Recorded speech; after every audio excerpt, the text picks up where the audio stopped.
The rain felt cold on my face, but I hardly noticed it. You got ugly after having kids. My Korean husband's words kept repeating in my head as I stood outside the house he had locked me out of. Through the windows, I could see him with her. Blonde, white, everything I could never be. My daughters were inside, sleeping, 4 years old and about to wake up without their mum. I could already hear what they'd ask. "Mommy, why doesn't Daddy want you anymore?" A black Mercedes drove up. Another Korean man got out, his eyes showing something my husband's never did. "Get in," he said softly, "before he wipes you out totally." I should have asked who he was. Should have wondered why he was there. But when you're sinking and someone throws you a line, you don't ask if they can float. I got in, and found out that being saved always costs something. Chapter 1. The rain was cold, but I hardly noticed it. I stood outside the fancy top-floor apartment in Greenwich, the one with the round driveway and the fancy plants, the one a big design magazine had taken pictures of 3 years ago, when Theo Park was picked as one of New York's top 40 young stars. My hair, the curly kind I'd finally stopped making straight 6 months ago, was stuck to my head. The red dress, the one I'd been trying to fit into for weeks, the one that almost fit if I didn't breathe, stuck to my body like extra skin. Through the big windows from floor to ceiling, I could see him, Theo, my husband. His hands were in Veronique's blonde hair, her light arms around his neck. They were kissing in our living room on the couch, where I'd fed our daughters under the painting. I'd helped him pick at that art place in Soho. He wasn't even trying to hide it anymore. "Ma'am," a guard I didn't know came up. "Mr. Park asked me to make sure you leave. I can give you 10 more minutes to think, but then I'll have to walk you off." I stared at him. "I live here." "Not anymore, ma'am." Mr. Park was very clear. The black Mercedes drove up then, smooth and quiet. The window came down and I saw him. Korean, maybe mid-30s, with sharp cheeks and dark eyes that seemed to look right into me. He wore a suit that probably cost more than my car used to before. Theo sold it last year, saying we didn't need 2 cars. "Lissa Park," he said, and his accent was different from Theo's. Theo had spent his whole life smoothing out his Korean accent, his background, anything that made him seem not from here. This man's voice had heart in it, no shame. I stared at him through the rain. "Do I know you?" "We met once, 4 years ago, Sunhai's wedding." He leaned over the front seat. "On that one, Han Hai's brother. She called me tonight. Worried, said you weren't picking up your phone. Said something was very wrong." The memory came back slow, fuzzy from rain and surprise. Sunhai's wedding in the Hamptons. There'd been a man, Korean, but not like Theo. He'd asked about my design stuff. Made me laugh with tales about growing up with Sunhai and Busazan before they'd come to the States. We'd chatted for maybe 20 minutes about buildings, like Frozen, songs, about empty spots as part of the look. Then Theo showed up, his hand tight on my arm, pulling me away. Later that night, he'd asked why I was flirting with Sunhai's brother. I'd been so mixed up. We were just talking about designs. "That was you?" I said. "Get in," Dwin said softly. "Please, you're wet, and that guard is going to make you leave in exactly 8 minutes. Let me help." I should have said no. Should have called a taxi, found a hotel, sorted it out like a grown-up. But I was so worn out. Worn out from being tough. Worn out from being perfect. Worn out from it all. I got in. The car was warm. Leather seats. Heated. Daewon took off his jacket, Burberry, and put it over my shoulders without asking. It smelled fancy and fresh and like someone who hadn't just wrecked my life. "Paramount Hotel," he told his driver, then turned to me. "When did you last eat?" Couldn't remember the dinner for our special day that never happened, but I'd been too nervous to eat lunch, too busy trying to fit into this dress. My hands were shaking. I held them together to stop it. "There's water," Dwin said, getting a bottle from somewhere and opening it for me. "Bring her in shock." I drank like a robot. The water had no taste. We were already driving, the apartment, fading behind us. Through the window with rain lines, I got one last look at the house. The girl's bedroom window was dark. Oriana and Delaney, 4 years old, sleeping upstairs while their dad wrecked their mum in the living room below. "Tell me what happened," Twin said. Not bossy, not pushy, just there. The words spilled out fast, mixed up and jumbled. Our 7th special day, the spot at Mercato I'd booked 6 weeks ago. How I'd sat at that table for 2 hours, watching couples have fun, while the workers gave me sad looks. How I'd finally quit at 9:15 and came home to find Theo drunk. Veronique's lipstick smeared on his shirt. Both of them laughing about something on his phone. He said my voice broke. He said I got ugly after kids. Twin's hands tightened on his knees, but his voice stayed soft. "Go on." He said he couldn't look at me anymore, that I'd let myself go. That vein takes care of herself, tries hard, gets his whirl. I laughed a sour sound. His whirl, like I hadn't spent 7 years trying to fit in, and until day when everything didn't tell him about the creams to make skin lighter Theo's mom gave me after the girls were born. The ones that sat in my bathroom drawer, not used, but always there, always waiting. Didn't tell him how Theo started calling my curly hair knot, right for work after I stopped making it straight. How he called me my wife. She's in design at his work parties, but never really said what I designed, as if my work was too tiny to count. Didn't tell him that the first thing Theo said when Oriane was born wasn't, "She's beautiful, but she got your nose, not mine," like my features was something to say sorry for. "How long has the affair been going on?" Duan asked. He said, "A year, maybe more." He stopped counting. I closed my eyes. A year while I was taking care of our daughters, while I was trying every diet to lose the baby weight, while I was dying slowly and didn't even know it. "Did he tell you to leave?" He threw me out. He gave me 20 minutes to pack a bag, said the house is in his name. The girls stay with him until lawyers sort out who gets them. My throat felt tight. He had a guard company ready to call day when he'd planned this. While I was booking our special dinner, he was hiring guards to kick me out of my own home. But Paramount showed up ahead, all glass and gold. The kind of hotel I used to dream about making back when I still thought I had a job. "I can't afford this," I said without thinking. "You're not paying." Twin's voice was strong. "Think of it as a loan for future wins, or don't think about it at all. Just come in and get warm before you get sick." Chapter 2. The front area was a blur. Darwin took care of everything. The sign-in, the keys, the elevator that zipped us up to the 43rd floor. The big fancy suite was larger than my first 3 places put together. Big windows overlooked the city, rain running down the glass like tears. "I ordered food before we got here," Twin said, taking off his wet shirt without caring. Under it, he was slim and strong, and I looked away quick, my face getting hot, despite it all. "It should be here soon. Bathroom's that way. There are robes. Take your time. This is too much. I can't." "Then don't see it as taking help." He was putting on a dry sweater. "See it as me being selfish. Sunhai would kill me if anything happened to you. I'm protecting myself." It should have made me smile. It didn't. Nothing would make me smile again. I went to the bathroom and took off the red dress. In the mirror, I looked just like I felt, broken. My curly hair, which Theo hated, hung in wet strings. My body, which had grown and fed to kids, showed every mark of it. Stretch lines like silver on my hips and belly. My breasts, which had fed my daughters for a year each, weren't. The firm ones Theo had married. I'd spent 5 years saying sorry for this body. 5 years trying to make it smaller, lighter, more okay for a man who'd picked me because I was different, and then punished me for not turning the same. The shower was hot enough to sting. I stood under it until my skin got pink, until I couldn't tell what was water and what was tears.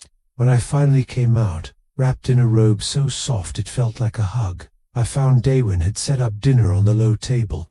Soup, bread, tea, and a bottle of wine I knew from Theo's stash, the kind he only got out for big clients. "Sit," Daywin said. "Eat, then we'll plan next steps." I sat, picked up the soup, some kind of Asian soup with noodles, rich and cozy. Each bite made me feel a bit more like a person. I need to call my daughters, I said all of a sudden. They're going to wake up and I won't be there and they'll think I already tried. Day one said softly. While you're in the shower, the house number goes right to messages. His cell, too. The soup bowl slipped in my hands. Day one caught it before it spilled. He's not going to let me talk to them, I whispered. Not tonight, but tomorrow we get. You a lawyer? Someone who knows how to fight this? He poured me wine. Sunhai gave me a name. Erika Vandra. She's pricey, but she's tough. I already called her. She'll see us tomorrow at one day when I can't afford. Stop.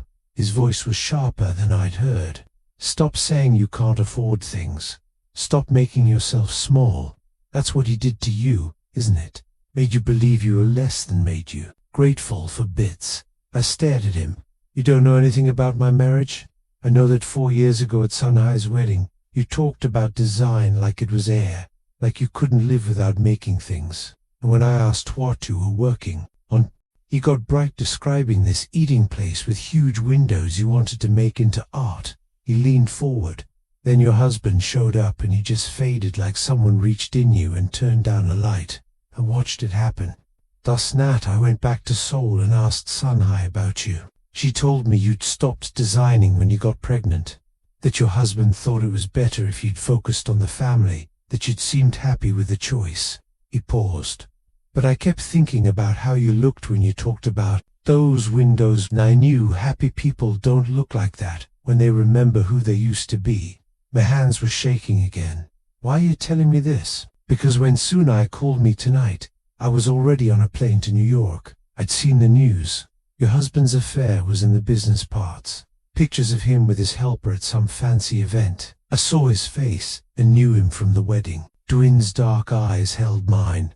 I got on that plane knowing I might see you, hoping you'd need help. That makes me either someone who cares or someone with hidden reasons. I'm not sure which yet. That's honest, I'm trying to be. He stood, went toward the bedroom. I'm taking the couch. For bed's yours. If you need anything, I'll be right here. And Elisa, he turned back. Tomorrow we start fighting. Tonight, you rest. That's an order. He left me alone with soup and wine and questions I was too tired to answer. I tried calling Theo again, write to messages. Tried the house, same I opened. The baby cam app on my phone, the one I'd put in the girls' room, so I could check on them when I couldn't sleep. The screen showed no access. It locked me out of everything. I finished the wine, got into bed that felt like a cloud, and stared at the city lights through the window. My phone buzzed. A text from a number I didn't know. This is Erika Vandra. Daewon Han hired me for you. Don't talk to your husband. Don't post on social stuff. Don't do anything until we meet tomorrow. And Mrs. Park, get ready for war. Mrs. Park. I'd taken his name because Theo said it would be easier for work. Said Alyssa Park sounded better than Alyssa Morrow. Said his family would like me faster if I showed I was in. His family still hadn't liked me. His mum still called me Theo's wife instead of my name. Still made comments about my hair, my skin, my different looks. Still asked when I was going to give them real Korean grandkids, as if Oriana and Deline didn't count. I set my alarm and closed my eyes, too tired to cry anymore. Chapter 3. I awoke to sun in a panic. For one perfect second, I forgot where I was. Then it hit back. Theo's words, Veronique's blonde hair, the rain, this stranger's hotel room. I grabbed my phone. 9:17 a.m. I'd slept for 9 hours. No missed calls from Theo. No texts from the girls. Nothing. From the living room, I heard Daewon on the phone speaking fast Korean. His voice was different in his language, sharper, more in charge. This was the boss voice. The got that the man who'd made a big company. When I came out from the bedroom, he looked up and ended his call right away. Good morning, he said, and there was coffee already poured, steam coming from a fancy cup. There's breakfast. I wasn't sure what you liked, so I ordered everything. The table was covered. Eggs, bacon, fruit, sweetbreads, pancakes, rice, kimchi. Side dishes. Enough food for 8 people? This is silly, I said. But I was already grabbing the coffee. He'd made it just right. Cream, no sugar without asking. Somehow that little thing broke something in me. Theo had never remembered how I took my coffee. In 7 years of marriage. I have meetings until noon, Duan said, pouring his own cup. Stay as long as you need. The room is booked through next week. Order anything from room service. Rest, and we'll see Erica at 1 o'clock. A week, day 1. I can't. Stay here for a week. Where else are you going to go? I didn't have an answer. My parents had moved to Arizona 2 years ago. Sun High was in Paris. I had exactly $300 in my own bank. Theo controlled everything else. Had put me on pocket money 3 years ago because I was bad with cash. I need to see my daughters, I said. The words popping out. I don't care about who gets them talks or lawyers. I need to see Oriana and Deline. I need them to know I didn't leave them. Dwayne set down his coffee cup carefully. What's your husband's mum's routine with the girls? Watsuna mentioned once that his mum takes them to the park on Thursdays. Greenwich Park near the water. Is that still true? Yes, but I don't see how. Pollock Park. No stay-away order yet. If you happen to be there when they get there. He stopped, meaning clear. Hope jumped in my chest, hurting and strong. That's today. Thursday. She usually gets there around 3. Then we'll make sure you're there at 2:30. He was already on his phone. My driver will take you. I'll come too if you want. Back up. You don't have to. I want to. He looked up and something in his look made my breath stop. I want to help. Alyssa let me, after he left for his meetings. I tried to eat but couldn't do. More than fruit and coffee. I called Sunai Ali. She answered on the second ring. Her voice heavy with sleep in French time. Oh my God, are you okay? Dwayne said he found you, but he wouldn't tell me more. I'm with your brother at the Paramount. His bean I looked for the word kind. That's day 1. Kind too much. She sounded glad and tired. What happened? Your texts last night were wild and then nothing. I told her everything. It's a special day. Theo's mean words. Getting kicked out. Dwayne's perfect timing. She listened without cutting in. And when I finished, she was quiet for a long moment. I'm catching the next flight. She finally said, I'll be there tonight. No, stay. Finish your work. I'm okay. You're not okay. Your husband kicked you out and took your kids. Dwayne hired me a lawyer. I'm meeting her this afternoon. And Saul, I took a breath. I need to ask you something about your brother. What? Why is he really doing this? Don't say because we're friends, or because you asked him to. There's something else. Sun High sighed.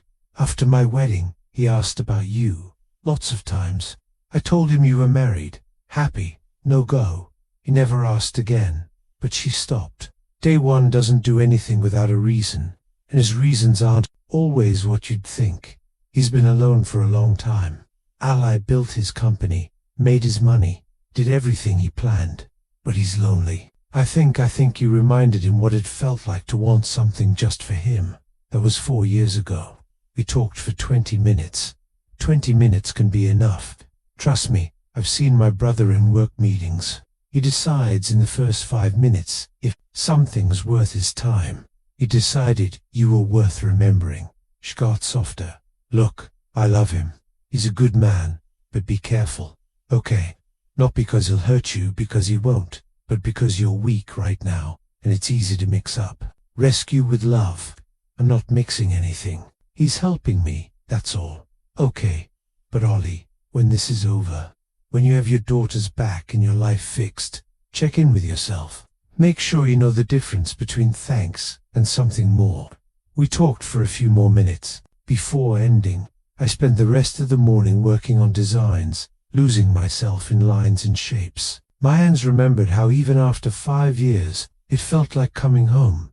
At 2 o'clock, Dewan came back. He'd changed into normal clothes, jeans, and a sweater that somehow still looked fancy. When he saw me bent over the low table, with drawings everywhere, he smiled.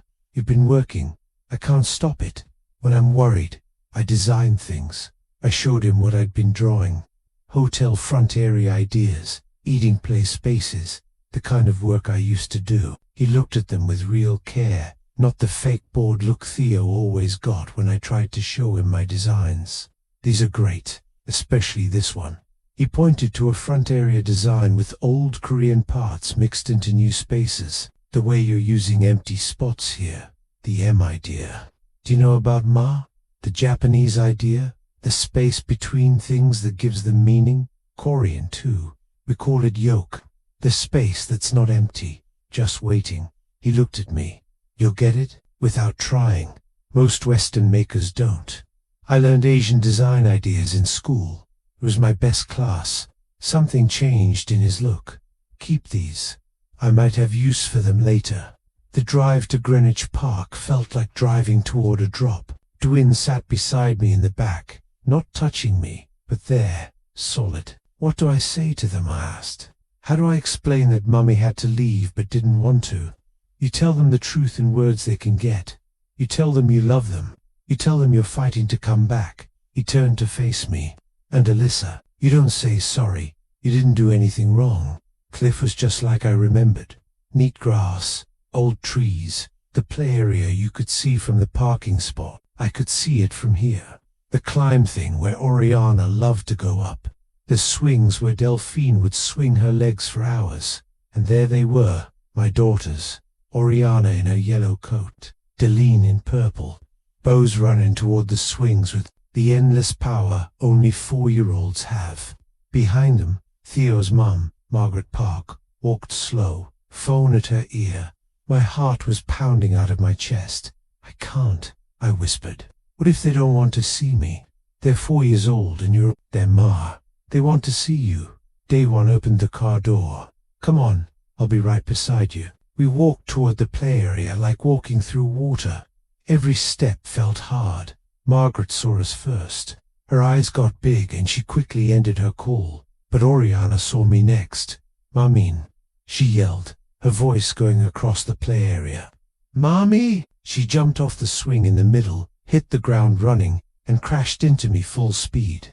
Caught her lifting her up, even though she was getting too big, and she wrapped her arms around my neck so tight I couldn't breathe. Mummy, where were you? She was crying. Daddy said you had to go away, but I missed you so much. I missed you too, baby. I was sobbing now, full breaking down, while holding my daughter.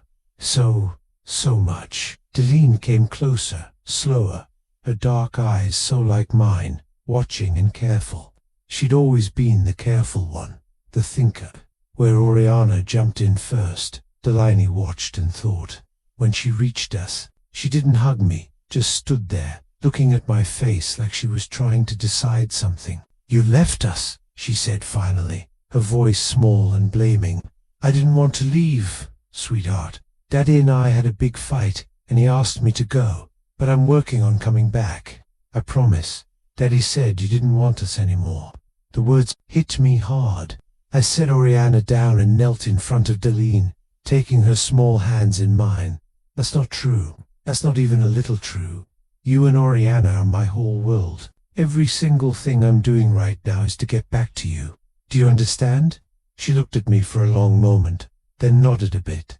Not sure, but willing to hear. Alyssa, Margaret's voice tight with no like. What are you doing here? Visiting. My daughter's in a public park. I stood up, keeping one hand on each girl. I'm allowed to do that, Theo said. Theo doesn't get to decide where I go in public places. I kept my voice steady, knowing Oriana and Deline were watching. I just needed them to know I didn't leave them, that I love them. Margaret looked between me and Dewan, her look thinking. She was in her 60s, fancy in the way rich Korean women often are. Perfect hair, pricey clothes, judging from every bit. And who is this? She asked, pointing at Day One. A friend, I said. Who's helping me? Theo mentioned you'd found someone. Eh? Korean man? She said it like a blame, and I got it. To her, I should have been thankful that her son married me at all. A black woman wasn't supposed to have choices. For sure not with another Korean man who is probably richer and more winning than her son. Dwin stepped forward, his voice nice, but cold. "Mrs. Park, I'm Han Duin. It's nice to meet you. I'm helping Alyssa because she's my sister's best friend and because it's the right thing to do. Nothing more, nothing less." "Mummy, who is he?" Oriana was looking at Daewin with open wonder. Daewin knelt down to her level, and I watched something soften in his face. "I'm Daewin. I'm your mummy's friend. I'm helping her with some grown-up stuff that's kind of hard." "What kind of stuff?" Deline asked, still not trusting. "Well, your mummy is a really good designer. Do you know what that means?" Both girls shook their heads. "It means she makes beautiful places for people, buildings, hotels, eating spots. She makes things that are just in her head become real, and I think that's pretty cool. So, I asked her to work with me. Does that make sense? Mommy makes things." Oriana's eyes got big, like art, exactly like art, but bigger. I watched my daughters' faces as they thought about this. They'd never seen me work, had never known I had a job before them, a life beyond being their mum. Theo had made sure of that. "I should call Theo," Margaret said, pulling out her phone. "Go ahead," I said. "I'm not doing anything wrong." She stepped away, phone already calling. I turned back to my daughters. "Listen to me, both of you. Mummy's going to get her own place soon, a really nice one with a view of the Brooklyn Bridge, and you're going to come stay with me sometimes. Would you like that? Can we have our own rooms?" Delphine asked. "You can each have your own room decorated however you want. What colors do you like?" "Purple," Deline said right away. "Yellow," Oriana added. "Like sunshine." "Then that's what we'll do. Purple for Delphine, yellow for Oriana. And we'll pick out everything together." For the first time since I'd got there, Deline smiled. Small, not sure, but real. A car screeched into the parking lot. "Theo, you need to go," Margaret said fast. "Coming back. Alyssa, please don't make this worse." Dwin's hand found my arm, soft but firm. "She's right. We should leave. But the girls, you told them what they needed to hear. They know you love them. That's enough for today." Theo was out of his car now, walking fast toward us. He was still good-clicking. I'd always found him good-clicking, tall, fit, with the kind of face that looks good in photos. His family had come from Seoul 3 times back, had built money through houses and smart marriages. He'd been raised to be perfect, to never show weak, to always win. He looked at me with pure mad. "What the hell are you doing here?" "Talking to my daughters in a public park. I'm allowed." "You're not allowed anywhere near them until the who gets them hearing. There's no stay-away order." "Theo," I checked. I kept my voice calm, though my heart was racing. "I have every right to be here." His eyes went to Daewin, and something bad crossed his face. "Of course you didn't waste any time, did you?" Mr. Park said, his voice quiet but dangerous. "I suggest you watch your words or what? You'll buy me out, show your Korean stuff, and make me look bad." Theo laughed, sourly. "I know exactly who you are. Hyundai Yon Hansong Group. Worth what? 3 billion for. And you just happened to swoop in the moment my wife needed help. Your ex-wife, if tomorrow's papers go through. Day 1 fixed. We're not split yet, and I know we've met before." Theo stepped closer to Daewin, ignoring me now. "Songhai's wedding. I remember you watching Alyssa, watching my wife like you were listing her for later." "Daddy, stop yelling." Oriana's small voice cut through the bad air. Theo looked down at his daughters, and I watched him change. Smoothed the mad from his face, put on the worried dad look he'd made perfect. "Krills, go to Grandma. Daddy needs to talk to Mummy for a minute." "I don't want to," Oriana said, holding my leg. Oriana now. His voice had that edge that meant, do it or else. Both girls went slow to Margaret, looking back at me with scared faces. Once they were far enough not to hear, Theo turned back to me. "You think this looks good for you? Running to another man the second we split, letting him buy you hotel rooms and pricey lawyers. You threw me out. I gave you space to cool down. You chose to move in with your boyfriend. He's not. Save it." Theo pulled out his phone, showed me the screen. It was a photo of me getting into Dwin's car last night, wet from rain, clearly upset. "I have proof," Words from the guard who watched you leave with him. Photos of you staying at the Paramount in his suite. Do you have any idea how this is going to look in court? Like a friend helping someone in trouble. Like a woman who was already cheating, who used our special day as a reason to leave. He smiled, and it was the smile I'd learned to fear. The one that meant he'd already won. My lawyer's asking for fast full who gets them tomorrow. Full who gets them, Alyssa. And we're adding proof that you've been having an affair with Mr. Hahn here, that you planned this whole thing. That's a lie. Is it because it's going to be really fun explaining to a judge how you just happened to have a rich guy waiting? He looked at day one. Tell me, Mr. Hahn, when did you and my wife first start your thing? We don't have a thing. Day one said, I'm helping a friend. Right. And I'm sure the judge will believe that when we show proof of you checking me for the past 4 years. And do you think I wouldn't find out? That I wouldn't notice checks into my work, my money, my personal life, all linked back to hands-on groups? Lorty and I turned to stare at Darwin. What? It's not what you think. Dwin started. Oh, it's exactly what she thinks. Theo cut in. Mr. Hahn here has been stuck on you since Sunhise's wedding. Stuck enough to run checks, money checks, the whole thing. Stuck enough to be on a plane to New York, hours after our split. Tell her, Hahn, tell her how long you've been waiting for this moment. Davon's jaw got tight, but he didn't say no. We're leaving, Theo said, pointing to his mom and daughters, and Alyssa. The Who Gets Them hearing is Monday morning, 9 a.m. I suggest you bring a good story for why you moved in with your stalker. He called to his daughters. Oriana started crying, reaching for me. Deline just watched with those dark, knowing eyes. I love you, I called to them as Margaret pushed them toward Theo's car. I love you so much. Oriana was sobbing now, fighting against Margaret's hold. Mummy, come with us, please. I can't, baby, not yet, but soon, I promise. They were put in the car, driven away, and I stood there watching my daughters go away, Theo's words repeating in my head. When the car was gone, I turned to Dick. Is it true? Have you been checking him? Twin's look was careful, in control. Yes, for 4 years. Yes, why? Because I watched him turn down your light at that wedding, and I wanted to know, what kind of man does that to someone special? He stepped closer. I'm not going to say, sorry for watching out for you, even from far. That's not watching out for me. That's I couldn't even find the word. That's too much. That's wrong. Maybe. But I found things, Alyssa. Things that are going to help you win. Who gets them? Things that prove he's not the perfect dad he acts like. Who? What things? That's what we're going to talk about with Erica in exactly 45 minutes. He checked his watch. We need to go. I wanted to fight. Wanted to yell at him for checking my husband without me knowing. For keeping secrets. For making me look like exactly what Theo said. A woman who'd been planning her getaway.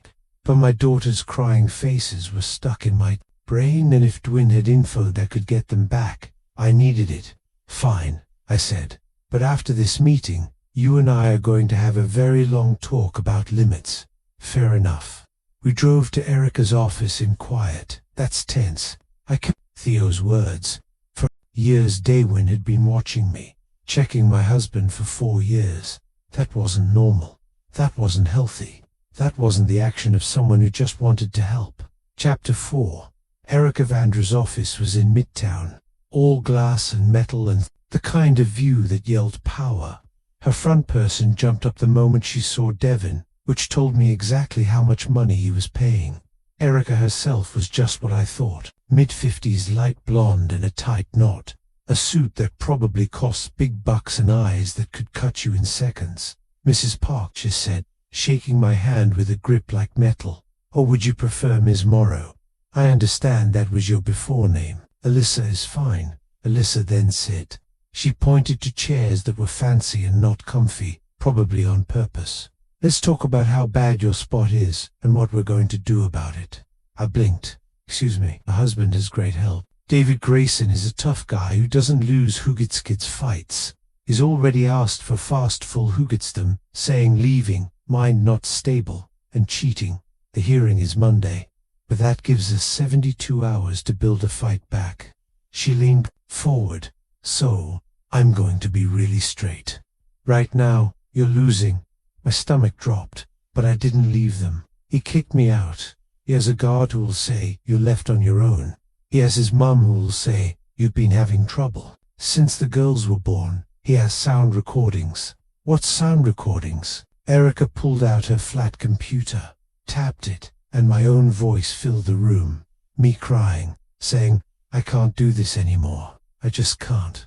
I remembered that night Deline had the flu. Oriana had bad dreams. Neither would sleep. I'd been awake for 36 hours. I'd said those words around 3 a.m. tired and too much, but never meaning I wanted to quit on my kids. The story around it is gone, Erica said. All a judge will hear is you saying you can't do it anymore. Add that to photos of you leaving with day one, staying at the Paramount, and the fact that he's been checking your husband for years. She shook her head. It looks bad, Alyssa. Really bad. So, what do I do? We fight mean? She looked at day one. Show her what you found. Day one pulled out his own flat computer. Your husband's house company has been breaking fair house rules on purpose. Not renting to families with kids. Not renting to different groups, especially black families. There are lots of complaints filed with the city, all fixed quiet with no-talk papers and payoffs. He slid to another screen. Money records. He's also been hiding cash, moving stuff to far accounts, saying less income. Classic money control tricks. He kept you needing him while building a safe spot you couldn't get. Another slide. The affair with Vanek isn't his first. There were 2 others before her, both helpers. One filed a work complaint 4 years ago. It was fixed with a $200,000 payoff and a no-talk paper. I stared at the info trying to take it in. 4 years ago when I was pregnant with the girls. Yes, Dwin's voice was soft. I'm sorry. How did you get all of this? I have very good checkers, and your husband isn't as careful as he thinks. He looked at Erica. The fair housebreaks are about to be checked by the big government. The news comes next week. Perfect timing. Erica said happy. A man under big check can't claim to be the steady parent. But using this info makes it look like Dwin is controlling the spot. They said like he's using his stuff to wreck Theo. Erica said straight. But that doesn't make the info less true. Your husband is a bad guy. He's a hurter and he's using your daughters as tools. I have zero problem using every tool we have to stop him. I looked between them. Erica, cold and quick. Dwin, watching me with a look I couldn't read. What's the catch? I asked. Because there's always a catch. The catch is that this gets bad, Erica said. Using this info means war. It means news stories. It means your daughters will see their dad taken away on the news. It means you'll be linked to Darwin in every story, every gossip spot, every title. They'll call you a money chaser who switched from one rich Korean man to a richer one. She wasn't wrong. I could already see the titles. Only think of the comment hate. But Erica kept going. It also means you have a real shot at getting your daughters back, at keeping them safe from a man who sees them as things. So, you need to decide. Do you want to be nice, or do you want to win? I thought about Oriana, tears, Delaney's not trusting eyes, the way Theo had smiled when he told me about the hearing. Sure, he'd already won. I want to win, I said, whatever it takes. Cliff. Erica smiled for the first time. Then let's burn his world down. Chapter 5. We spent the next 3 hours going over plans, the proof, the people to call, the story we'd tell. By the time we finished, it was dark outside, and my head was spinning. One more thing, Erica said as we were leaving. You need steady work and a place to live. A judge needs to see that you can take care of these kids. Do you have a job set up? I looked at Darwin. This was the moment.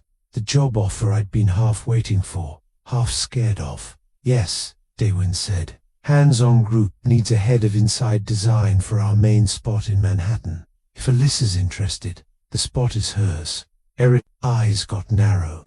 That's going to look like a real job offer from a real company. Darwin cut in. Alyssa's design work speaks for itself. I've been looking for someone with her skills for 6 months. The fact that she needs the job and I need a designer is just good timing. Fine. What about a place? I've found several places in her money range, Dwayne said, pulling out another paper. All 2-bedroom, all ready to move in right away. Alyssa can pick what she likes. How did you know my money range? I guessed based on the pay for the spot. Everything was happening so fast, too fast. Job, place, who gets kids fight, all of it out of control. I need to think, I said, about all of this. You have until Sunday to decide, Erica said. Monday morning. I need to be able to tell that judge, you have work and a place set. Figure it out. Outside the office, Dwayne and I stood on the walk in weird quiet. I should probably explain, he finally said. Yeah, you probably should. There's a coffee spot around the corner. Can we talk? I was tired, feelings drained and mad, but I also needed answers. Fine. But day one, if you lie to me even once, I'm done. I don't care how much money you have or how much you can help. I'm done with men who lie. I won't lie, he promised. The coffee spot was small and warm and smelled like spice. We found a corner table and Damien ordered us both coffee without asking what I wanted. He got it right again. Cream, no sugar. I'm not a stalker, he said once we sat. I want to make that clear first. I didn't follow you or track where you went or anything weird. You just checked my husband for 4 years. I checked a man who I thought was hurting someone I cared about. Is a difference. You didn't care about me. We talked for 20 minutes 4 years ago. 20 minutes was enough. He leaned forward. Listen, I've been in 1,000 work meetings. I can read people in 5 minutes if they're useful, can trust, worth my time. And in those 20 minutes with you, I saw someone special, someone with real ideas and skill. And then I watched your husband shut you down, move you away from me, and treat you like something he owned. That doesn't explain for years of checks. No, what explains that is asking Sunhai about you now and then over the years, hearing that you'd stopped designing, that you seemed tired and quieter, that maybe you weren't as happy as you said, and then seeing your husband in the business news with his helper, looking like a man who thought he could have everything. He stopped. I didn't check because I'm stuck. I checked because I wanted to be ready. Ready for what? For the day you finally saw what he was. For the day you needed help. He held my look, and when Sunhai called me that night, when she said something was very wrong, I was already on a plane because I'd been waiting for that call for 4 years. I should have been bothered. Should have seen this as a bad sign. But sitting there looking at day one, I saw something else. Being alone. You said earlier you're lonely, I said quietly. Is that true? Very. He smiled a bit. I built a big company. I have more money than I'll ever use. I can have almost anything I want, but I haven't wanted anything. Wanted something just for me in a very long time. Not until I met you. That's a lot of weight to put on someone you hardly know. I know, which is why I'm telling you the truth. So, you can decide if you want my help or if you want me to go away. He leaned back. The job offer is real. The place choices are real. The proof against your husband is real. All of it is there whether you and I ever talk again. But I need you to know what you're taking if you say yes. And what am I taking? Someone who cares about you. Someone who wants to see you win. Not because it helps me, but because I've spent 4 years thinking what you'd make if someone gave you the tools and freedom you deserve. He stopped. There's also someone who isn't all-giving. Someone who hopes that one day when you figure out who you are without your husband, he might choose to let me in your life. Not as a saver, as an equal. I sipped my coffee, thinking, this was maybe the most straight anyone had ever been with me. No games, no tricks, just the truth, however hard. If I take the job, I said slow, it has to be real. Not help dressed as work. I have to actually work, actually add, actually earn my pay. I wouldn't have it any other way. And the place, I pay my own rent. No hidden help, no secret stuff. If I can't pay it on my pay, I pick something cheaper. Agreed. And whatever this is between us, I pointed between us. It waits. I don't even know who I am. Right now, Day 1. I've been Mrs. Park for 7 years. Before that, I was trying to become Mrs. Park. I don't remember the last time I was just Alyssa. Then be just Alyssa. I'll wait. What if it takes months, years? What if I figure myself out and decide I don't want this? And I'll be sad, but I'll be okay. He smiled. I'd been waiting for years already. I'm patient. My phone buzzed. A text from a number I didn't know. Mrs. Park, this is David Grayson, your husband's lawyer. We have proof you've been living with Day 1 Hon. Please know this will be shown at Monday's hearing as proof of cheating and leaving. I showed Daywin the message. He read it, his look getting dark. They're trying to scare you. It's working. Don't let it. He pulled out his own phone, typed fast. I just texted Erica. She'll handle it. And Alyssa, you're not living with me. You're staying in a hotel room I'm paying for while you find a steady place. There's a big law difference. Will a judge see it that way? Monday, we'll find out. Would we? Finished our coffee in quiet. When we left, it was full dark, the city busy around us. Day 1's driver was waiting. Where do you want to go? He asked. The hotel, I guess. Unless, I waited. Is there somewhere I can get clothes? Real clothes, not just what your helper's wife picked. I need to feel like myself. What does yourself look like? I thought about it. About the woman I'd been before, Theo, before trying to fit into his world. Bright, bold, not saying sorry for being there. Daywin smiled. I know just where to take you. We ended up in a small shop in Soho, the kind of place I used to look in windows, but never go in. The owner, a black woman, maybe 50, with the best curly hair I'd ever seen, got happy when she saw me. Baby, you look like you need some strong stuff, she said, walking around me. Let me guess, bad split. You need to feel strong again. Something like that. I gotcha. What followed was 2 hours of trying on clothes I'd never dared to wear as Mrs. Park. Bright colors, bold patterns, natural stuff that showed off my body instead of hiding it. The owner, her name was Simone, kept bringing me things and saying, "This is who you are, not who he wanted you to be." When I came out from the changing room in a dark orange wrap dress that made my skin shine, Day 1 went still. That, he said quietly, that's the color. It's too much. It's perfect. Simone cut me off, and we're getting it along with ease. She held up 6 other outfits, all just as bold. I can't afford all of this. Think of it as a head on your first. Daywin said, if you take the job. I thought we agreed no help. It's not help. It's a start bonus. He smiled. Every top person gets one. Simone was watching us with knowing eyes. This, the new man or the old man? Neither, I said fast. He's helping me, honey. I've been in this business 30 years. I know the difference between a man who's helping and a man who's falling. She looked at Day 1. You're falling, aren't you? Completely, Day 1 said. And you? She turned to me. I'm trying to figure out who I am. Good answer. Simone started wrapping up the clothes. You figure that out first, then decide if he's worth keeping. Chapter 6.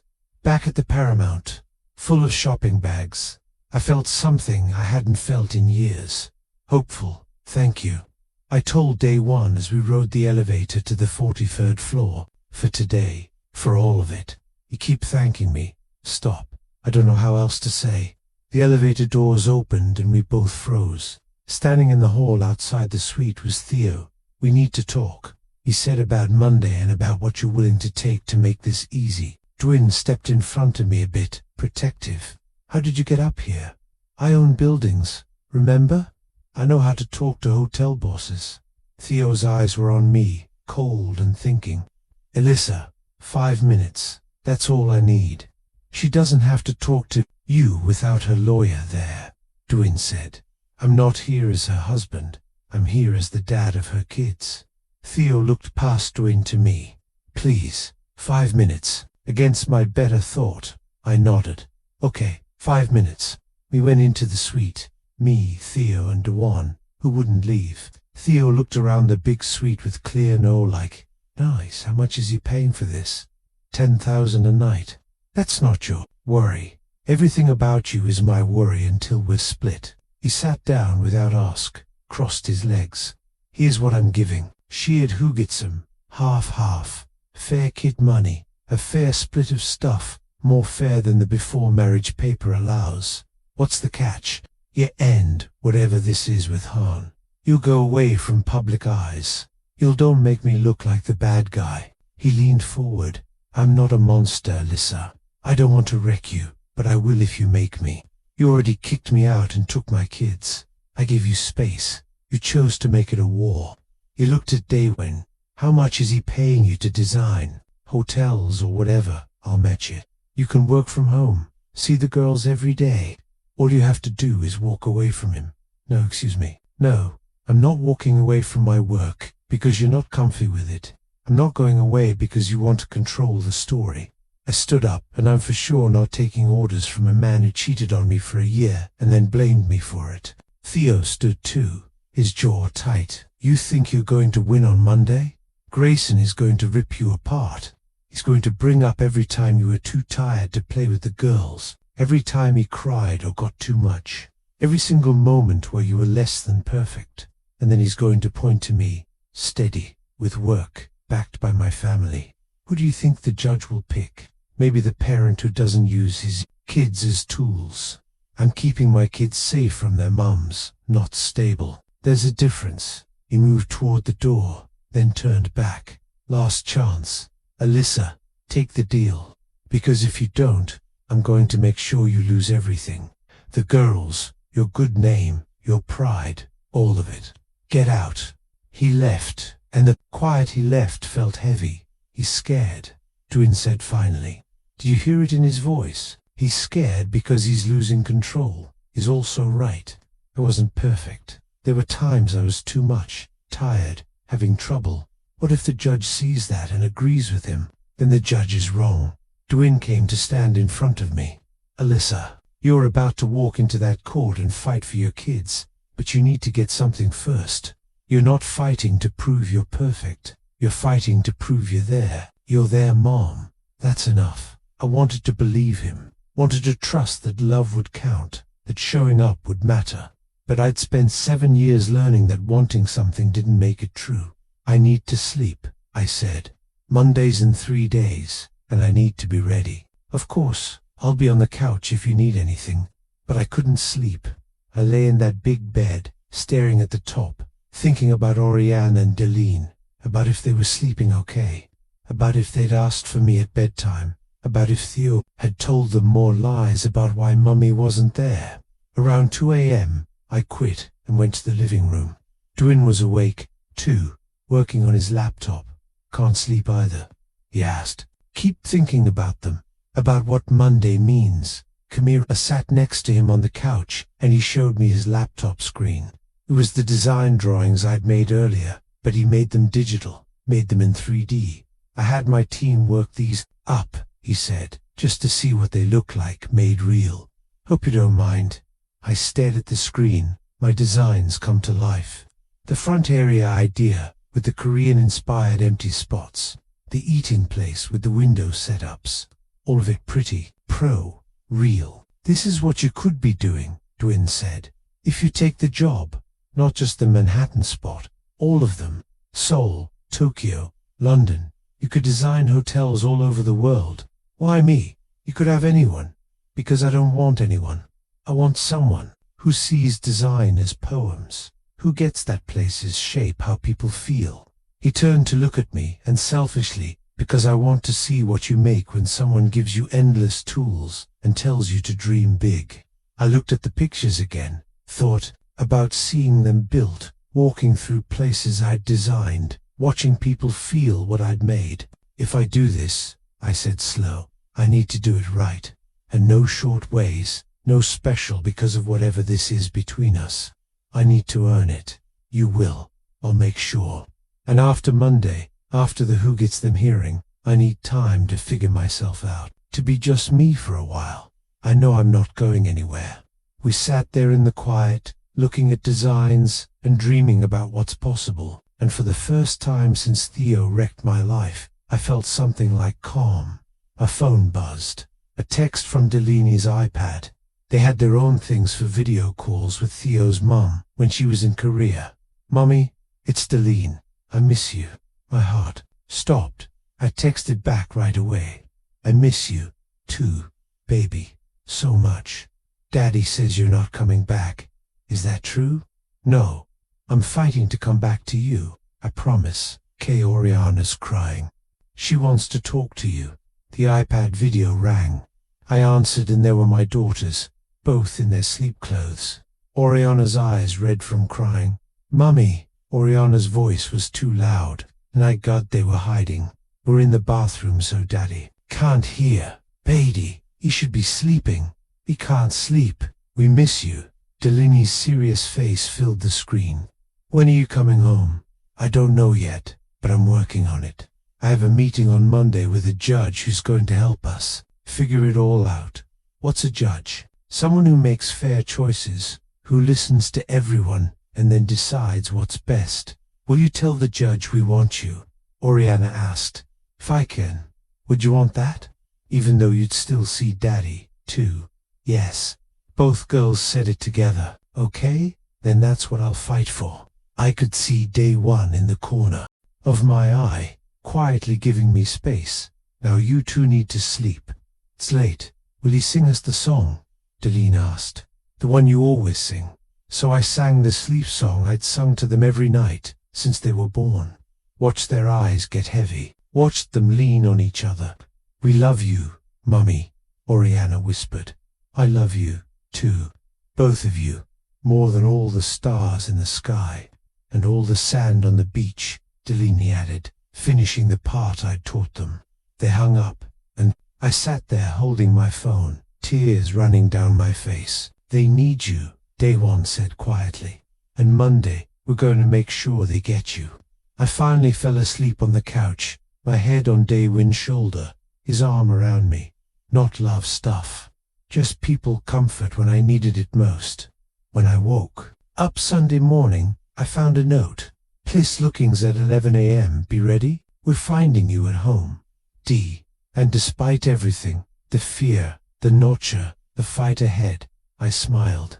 For the first time in 7 years, someone was asking what I wanted, and I was finally ready to answer. Chapter 7. The first place was in Tribeca, all open brick and big windows, with a view of the Brooklyn Bridge. 2 bedrooms, new kitchen, the kind of spot I used to rip photos of from design books. Their rent was $3,000 a month, just what I could pay with the hand-on pay. "Oriana would love this view," I said, standing at the window. The bridge sparkled in morning sun, already busy with Sunday cars. "Write it down," Duan said. He'd been quiet all morning, letting me lead, staying back while the house person showed us around. We saw 4 more places. A high room in Soho, a brown house floor in Brooklyn Heights, a new space in Chelsea. All pretty, all possible, all empty of the life I'd built with my daughters. But I kept going back to the Tribeca spot. The view, the light, the way I could already see Oriana's room in yellow, Delaney's in purple. "This one," I said to the house person. "If it's still free." "It is." "When would you want to move in?" "Right away." The papers took 4 hours. Back checks, work check, first and last month's rent, plus safe money. Day One's company backed everything. And by 3 p.m., I had keys to a place I still couldn't quite believe was mine. "Move-in day is Wednesday," the house person said. "Congratulations, Ms. Mero, not Mrs. Park." The name felt like trying on new skin. In the car after, Day One asked, "How are you feeling?" "Scared, hopeful, like I'm building a life I might not get to live if tomorrow goes bad." "Tomorrow's going to go fine." "You can't know that." "No, but I know Erica, and I know the proof we have, and I know that you're going to walk into that court and show them exactly who you are. A mom who would burn the world down for her kids." He stopped. "That's who wins, who gets fights Alistia, not perfect people. People who refuse to quit." My phone rang. "Erica, I need you at my office in an hour," she said without hello.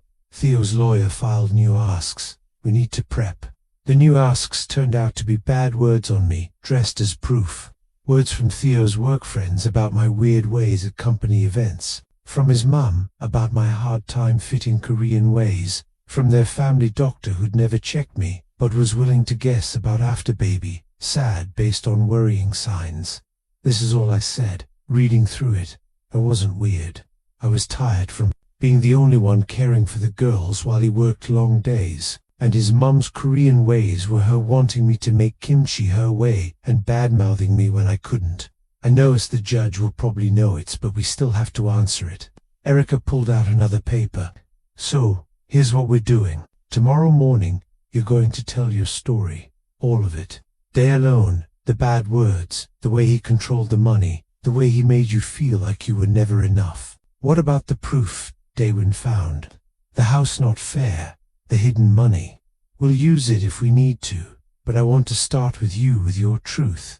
She leaned forward. Theo is betting on the judge seeing a winning businessman versus a not stable woman. We're going to flip that. Show them a hurt from money and feeling abuse, who had the strong to leave. Will it work? Honestly, I don't know. Jard Morrison is old way, normal. You might see a Korean man as more steady than a black woman, especially one who left her home. But it's the truth. And sometimes that's enough. Sometimes, not always. Sometimes. I left Erica's office feeling sick. Back at the hotel, I tried to eat the dinner Daewin had ordered, but couldn't do more than a few bites. Talk to me, Daewin said, watching me push food around my plate. What's going on in your head? What if it's not enough? What if the truth doesn't count? Because I'm black and he's Korean and the judge thinks he's more steady. Then the system is broken. But that doesn't mean we stop fighting. Easy for you to say, you're not the one losing your kids. The words came out sharper than I meant. Daewin set down his sticks. You're right, I'm not. I'm just the person who's trying to help. Why? The question burst out of me. Why are you really doing this? Don't give me the talk about sun high or seeing good in me. Tell me the truth. It was quiet for a long moment. Then, because I know what it's like to lose someone you love, and not be able to stop it. What do you mean, Maymar? He stared at his hands. She left when I was 9. He was just gone one day. No note, no why. My dad told everyone she'd gone back to Korea to care for her sick mum, but that was a lie. Where did she really go? I don't know. I was grown before I found out she'd been planning to leave for months, that she'd been opening bank spots, hiding money, that my dad had been hard controlling. He looked up. He wasn't hurt, but he made her feel small, made her think she was failing as a wife, as a mum, and one day she couldn't take it anymore. Did you ever see her again? Once when I was 17. She found me, wanted to explain, said she'd left to save herself, but wished she hadn't left son. And me says she thought about coming back every day, but was too shamed. His voice broke a bit. She died 2 years later. Cancer. By the time I found out, it was too late to say bye. I reached across the table, took his hand. I'm sorry. Don't be. Just get. When I watch you fight for your daughters, I'm watching someone do what my mum couldn't. What I wish she'd been strong enough to do. Stay and fight, even when it's hard. He squeezed my hand. That's why I'm helping, because I can't save my mum, but maybe I can help save you. We sat there in quiet hands, together across the table, and I felt something change between us. Not love, we weren't there yet, but getting. Link. My phone buzzed. A text from a number I didn't know. This is Van. Yak, I know you hate me, but I need to talk to you about Theo, about your daughters. There's something you need to know before tomorrow. I showed Daewin the message. He frowned. Could be a trap. Could be it, but what if it's not? Then we meet her in a public spot with people around. If she tries anything, we record it. I texted back, when and where. Her answer came fast. Tonight, 9 p.m. the coffee shop on 57th and 6th.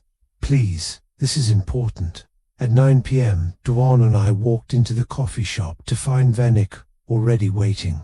She looked different from the clean helper I'd seen through the windows. Tired, light, her blonde hair pulled back in a messy tail.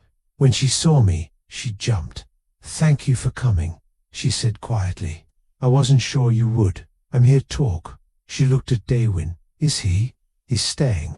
Whatever you have to say, you can say. In front of him, Vera nodded, her hands around a coffee cup she wasn't drinking.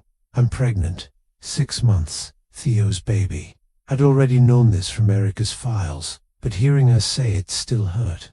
Good for you. Donna's voice was sharp. Donna say good for you? This is a bad dream. Then why are you having it? Because he won't let me do anything else. He threatened. She stopped, swallowed hard. Look, I'm not here to make reasons. I knew he was married. I knew it was wrong. But I thought he'd leave you for me. I thought I was different. Why are you telling me this? Because I've been living in your house for 2 weeks, helping with Oriana and Deline while you've been gone, and I see what he's doing to them. My whole body got tight. What's he doing? Erasing you. He took away all your photos from the house. He tells them you picked work over family. He bought them skin lightening cream and tells them they'll be prettier if they use it. Her eyes filled with tears. I watched him teach Deline to say that she's scared of your boyfriend. Watched him record Oriana saying she doesn't want to see you. He's building a case, Alyssa, and he's using those little girls to do it. I couldn't breathe. Couldn't take in what she was saying. Why would you help him do that? Dwin's voice was cold. I didn't help him. I didn't stop him. And I should have, but I was scared. She pulled out her phone. That's why I'm here.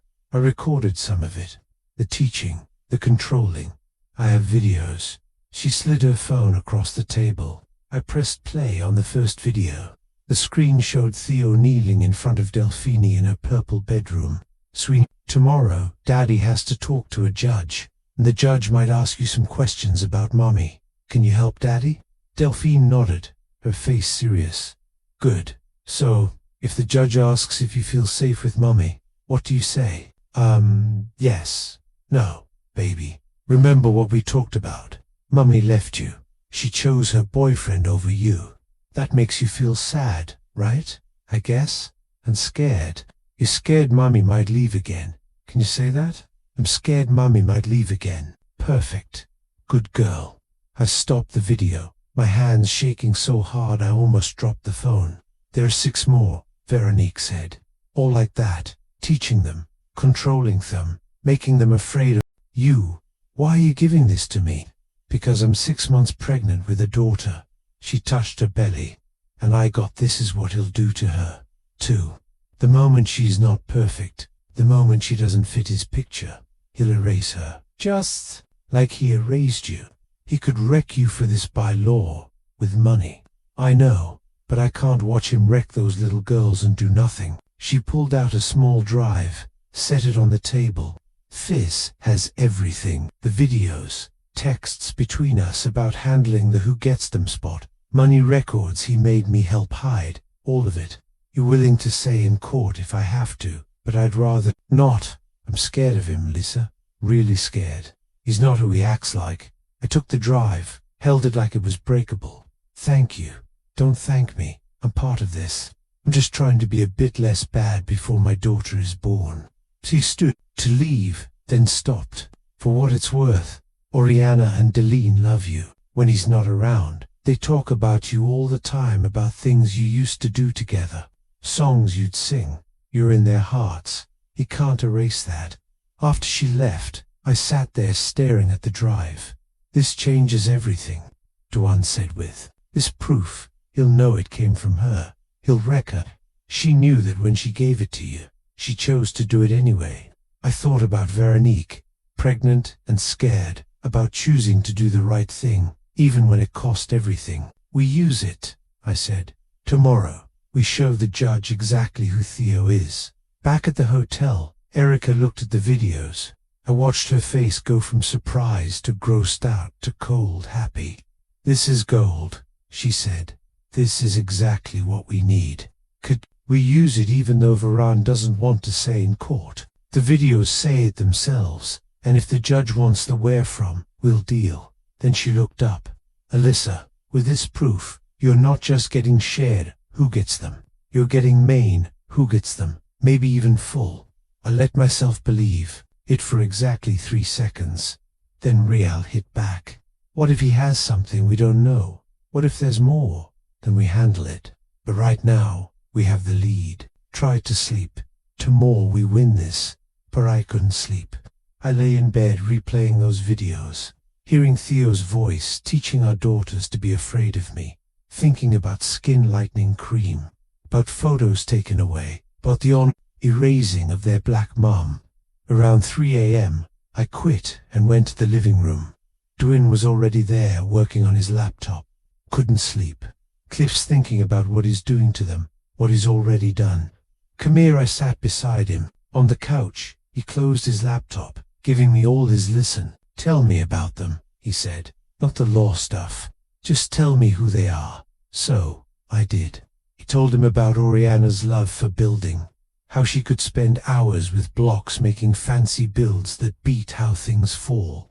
About Delaney's quiet, the way she'd watch everything before doing, the way she'd surprise you with deep thoughts about the world. Oriana wants to be a builder when she grows up. She told me that when she was 3, said she wanted to build houses for people who don't have them. I smiled at the memory. And Delaney wants to be a science person. Specifically, someone who studies butterflies because they start as one thing and become something totally different. They sound special. They're the best parts of me and none of the bad parts of him. At least not yet. But if he keeps teaching them, if he keeps telling them their blackness is something to erase, I couldn't finish. That's what you're fighting for. Not just who gets them, they're who they are. Their right to be both Korean and black without saying, sorry for either. He stopped.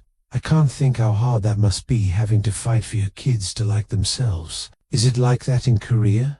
The color thing? The pretty rules? It can be. Korea is hard, very same, very focused on looks. Skin lightening stuff is everywhere. My mum used to use them. He looked sad. I remember asking her once why she wanted to be lighter. She said because lighter was prettier.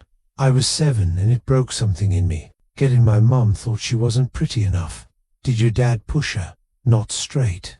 But he married her part because she was lighter than other women in her place. He told her that once, like it was nice. She heard it for what it was.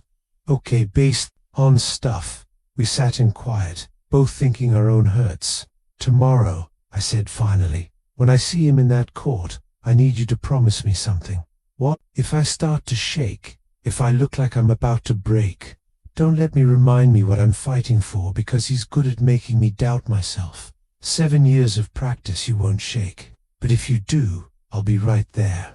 Monday morning, the court, everything Alyssa has fought for, comes down to one hearing.